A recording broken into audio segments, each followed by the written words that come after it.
आठवते का ती मोकळी सोडलेली जागा, अगदी 2 बोटं ठेवून सोडलेला तो समाज, देव बाप्पासाठी सोडायची ती जागा, असंच म्हणत शाळेतल्या बाई. उगाच त्या समाजात खूप दौलत असल्यासारखं वाटायचं.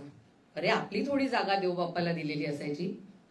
आता तो 2 बोटं समाज कैक महिलांचा झालाय आणि आयुष्याच्या वहीचा कित्येकदा 7-12 झालाय.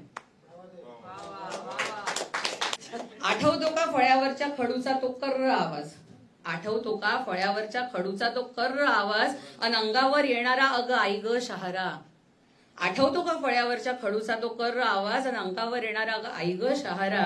ओणव्यानं पायाची बोट धरताना पोट नाही अडायचं. कर्कटक म्हणता येणं किती अभिमानाचं वाटायचं. मला तरी वाटायचं खूप कमी जणांना बोलता येतं. कर्कटक म्हणता येणं किती अभिमानाचं वाटायचं. आता अशी कित्येक भगदाड, लक्ष देऊन ऐका, आता अशी कित्येक भगदाड आयुष्याचं वर्तुळ छेदतायत. व्यास नाही पण व्याजाची गणितं ओठांवर खेळतायत. आठवतो का महाराजांना आवडू पाहणारा अफजल खान, प्रतापगडावर पोहोचलेले आपण इतिहास न जाणो कित्येकदा नव्याने जन्मायचा. इतिहास न जाणो कित्येकदा नव्याने जन्मायचा. बाई तेव्हा खरंच दुसऱ्या आई असायच्या. आज कदाचित शिक्षण पण कुपीत बंद झालंय. आज कदाचित शिक्षण पण कुपीत बंद झालंय. परवडेल तसं शिंपडावं, कारण अत्तर महाग झालंय.